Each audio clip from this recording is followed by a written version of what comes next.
We have a new moon in Libra along with an annular solar eclipse. It's not a ring of fire, it's a ring of light, let's be truthful about that. So, first it's the astrology, then the zodiac tarot. There's no spiritual guides used here, it's just the cards from the charts. Then the Moon Mansion's horoscope for all signs. You can join me in the extended, which follows this video. And I say extended because the astrology is for all of us, but the individual star signs will tell you more about the energy. And get more specific because I link it with the fixed stars of the mansions. I'm not going to discuss one star sign and then leave you hanging for more detail in a paid video. That's not an extended, that's just a gimmick for money, in my not so humble opinion. This is not my day job. I won't reach out to anyone on social media, and so watch out for scammers. The new moon positions will trigger the following 2 weeks of energy. The faster wandering stars, or Mars, Venus, Mercury, events which will be related to our action, desires, and communication, will transition with the moon, our feelings, and face off with or be challenged by the heavier wandering stars like Jupiter, Uranus, Neptune, Pluto.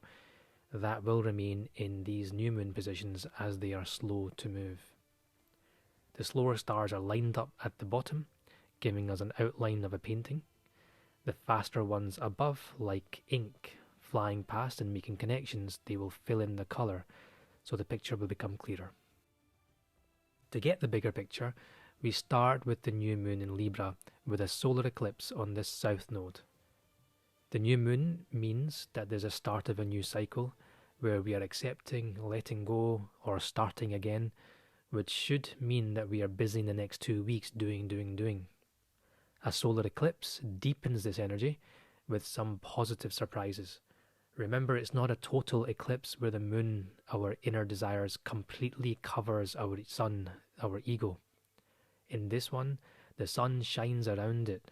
So yes, our inner desires and reflection is highlighted here, but our ego is still peering through. On the south node means that this south node assists us in letting go of past situations, boosting the general principle of the new moon energy. The main thing we now need to understand is why Libra. The new moon in this position of Libra will tell us what area of our lives will be dominant for now and where we will focus our time. Libra in the last decan is the Four of Swords, along with the sun and the moon. Isn't that a contradiction and a half, though? Because the new moon says do, and the card here says rest. And the Four of Swords is laying down, getting some rest from these constant thoughts. Notice the swords are actually what make up the frame of the bed. So instead of being stuck on our back, like other cards in the swords deck, with Libra in this position, it is to do with the relationships, partners. Instead of being stuck on our back, these swords are now supporting us as we rest and get some relief from whatever burdens that were holding us back earlier on. And with Libra, it is to do with relationships, partners, friendships, family, and so on. So this is a time of us going internal to achieve a balance. And in the third decan, this is about peace that follows a final judgment. It's a good period to be in unless there are negative influences. So we look at only one aspect that is being made. It isn't actually a square, but not far off, with Pluto in the last decan of Capricorn. Pluto is direct finally. However, it's a challenge to our time of reflection. We are still thinking about our Four of Coins here.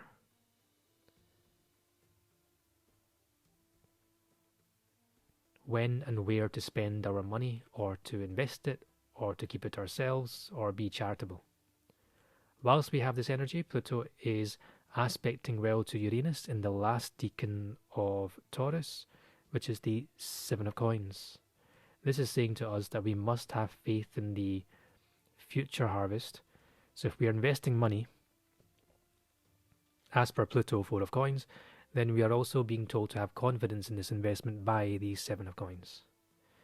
Now, if we ping pong back to Pluto, we notice there is another square-like aspect to Mars in the first decan of Scorpio. So we have the Four of Coins, the treasure box, our investments, and we have the Seven of Coins telling us to have faith, and then there's this creepy energy out to Mars saying, here, look out for me, the Five of Cups. That doesn't look too good. It's going to be hard to let go of the past. What past? We were talking about investing and growing our money, interest rates, stocks, bonds, whatever it is for you. But where are these 5 empty cups coming from, and why? What did you invest in that you made a loss? That loss, even though your investments now are being put in a better place, that loss will be a little thorny one to accept. Not little, it will be deeply difficult, as it is Scorpion energy and a Mars-ruled decan. A heck of a lot of fire and anger about this loss. Now, if this was all about money, I'd stop right here. But there is another link from Mars out to Saturn.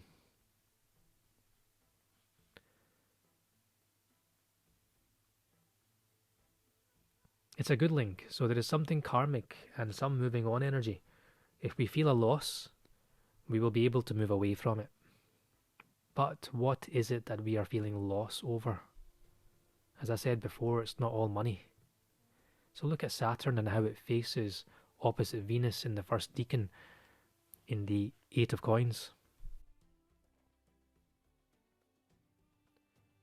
Venus and Juno are no longer together here. So the contract, marital offer, work or relationship has now been made, and there is a karmic event taking place for one of us in the relationship. Venus is also our values of the good things in life, the luxuries, and the Eight of Coins is working diligently on achieving these luxuries. Someone is feeling like the luxuries that they deserve is being delayed, potentially. And if this person has not understood 1 week earlier, when the midheaven was conjunct Venus, that they have a life lesson to learn here, then this new moon will hit like a ton of bricks. But if this person, could be you, could be me, could be someone else, has accepted to learn their life lesson, then there could be more passionate communication with that positive link to Mars, which has been here for several weeks. And there is a positive link to Jupiter in Taurus near Aldebaran. So this little Venus has some hope of some material desires, not able to manifest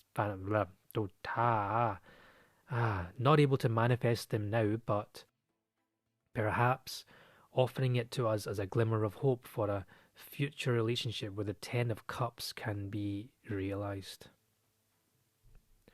Note that the Ten of Cups does not link to Venus. There is no ping-pong activity here, so the offer is not concrete, or as concrete as we might think. I'm talking about Neptune, of course, but Neptune is in that ping-pong with Pluto, which is linking us and our thoughts about investment. So going back to when I said that Mars is squaring Pluto, it is a loss that relates in some way to the offer of a relationship that isn't so concrete.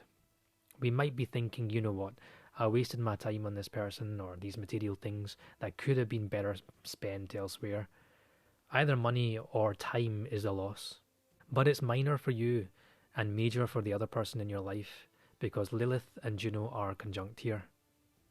So secrets about marital relationship or whatever are out. Let's do the moonwalk.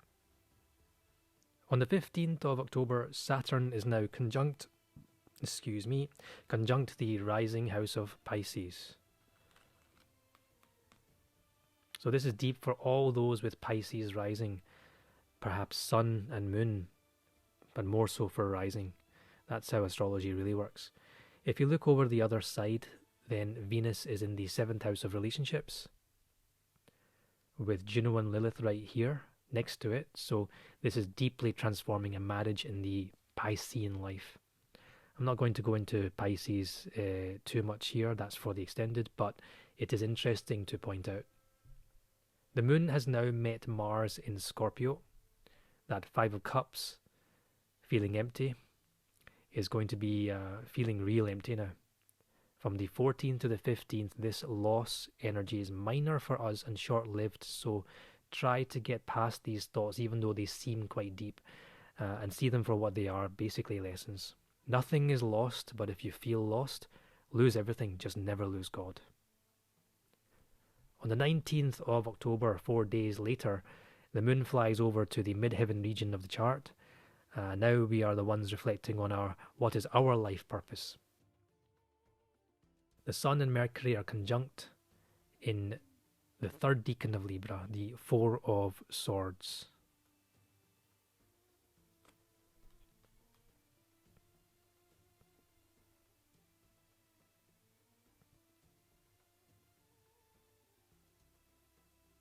And well linked to our moon. So this is an excellent communication. So this is excellence in communication of what? Of our feelings, because it is linked to our moon and also the midheaven. So now we know what we want to do with our lives, and the people are finding out about it. People are finding out about it, but we're not so shy about revealing it. It's like shouting from the rooftops, here I am and this is what I want to do, or this is what I do. Watch out a little bit for the square to the Five of Cups. Neptune in Pisces. We could be pretty expressive and it's upset somebody who we consider to be part of our big happy family unit, or somebody might feel left out of this announcement that we are making. On the 22nd of October, the moon meets Pluto, finally in a direct motion. The link. Pluto is the Four of Coins. Our mind is meeting the treasure box, reviewing our investments. Pluto is home here because it's comfortable with the dark energy of power, but the moon is sensitive. There is some drama playing out across the square to the Sun and Mercury, where we were earlier communicating like Obama. Now there is internal conflict. We might be feeling manipulated between the last 3 days. I think this is really a warning, a heads up that we should not discuss our investments or even our charity.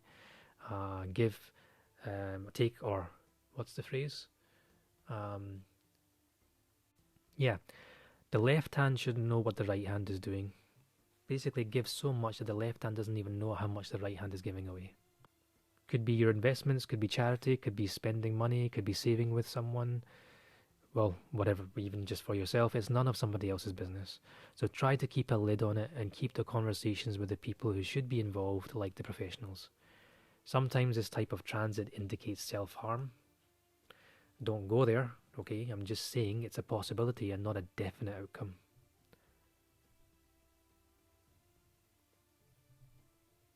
Mars now is directly opposite Jupiter. Mars is in Scorpio. Fire-like fields, hot and temperamental and deeply sensitive, triggering the topic of the Six of Coins with Jupiter. The Martian Five of Cups is loss, and the Six of Coins is charitable nature. So how to interpret this? Jupiter is there to enhance too much of the Martian Five of Cups, so we are feeling like holding on to our money, afraid of losing it, or giving too much. Instead of entertaining the Venus, which is linked to both Mars and Jupiter, that could be a romantic endeavour, dates, gifts for other people, or gifting ourselves. But the Pluto story and the Mars story, both are hot and dramatic. Saturn connects to both, so we will have favour to stay calm, solid, and communicate at a reasoned pace. Keeping a cool head and strong spirit through these little life's trials, and you should be fine. On the 24th of October, here the moon meets Saturn, the one energy that was keeping the fire from spreading too much and providing reason during the dramatic scenes. So what's interesting is that the conjunction is at 0 degrees, between Aquarius and Pisces. We are back to the drawing board of how to manage the drama that played out in the last few days. We have favourable aspects to the Sun, Mercury and Mars, all in the Five of Cups energy. which means we are able to communicate again with excellence and with passion directed in the right way. Or is it? Is it because Jupiter is facing off with Mars as well as Mercury? So enhancing our passion and drive, wanting to make us quicker and faster. But in Scorpio, we are in the deep waters to speed as well as to speak. We have the ability to say what we want, but it is likely received by the recipient as though piercing like a stingray. Saturn has been moving towards Aquarius and is no longer in Pisces. So this transition may cause our minds to be slightly confused as we deliver our message. Pluto drama is still there, and there is more because Neptune in the illusionary waters of Pisces is up next. So on the 26th of October, Neptune and the Moon conjunct. So where is this illusion? We are thinking of our Ten of Cups, big happy family. Right here. But faced off with Venus in the middle decan of Virgo is the Nine of Coins. So we got to reveal the movement from of Venus from 8 to 9.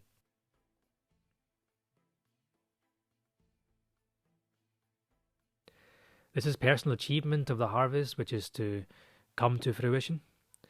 This is free from addiction, from mental addiction, emotional addiction, financial addiction, spiritually independent makes more sense. Facing off with each other means we are evaluating how our secure family and dream life can be properly manifested, and with this newfound freedom and abundance, we are already in the energy of Ten of Cups. We might even be working too hard and not receiving the harvest that we deserve, and that may be where our focus lies. It is within grasp, but something has to change for this dream to manifest. But where there is positive, there is also negative. Jupiter is facing off with Mars.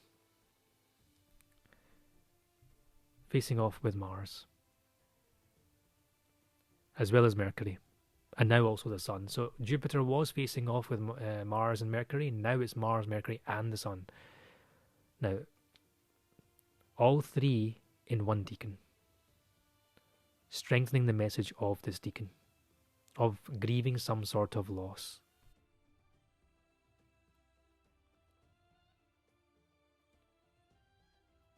That's why Jupiter opposite is good. The opposition assists by force in overcoming this energy, and so expect excess grandioseness and bits of luck. Possible get-rich-quick schemes around, like crypto on the rise, potentially as Pluto is direct, but it is also square. So consider overindulgence in spending as a warning, and try to stay grounded with the way in which Jupiter helps to overcome this grief. Potentially more natural disasters, as we will need to be charitable for in this time. Find it harder to part with our money. Remember, Aldebaran is still close to Jupiter now, 4 degrees away. So being charitable now will be hugely beneficial for later karma. We don't have very long before Jupiter moves away from Aldebaran.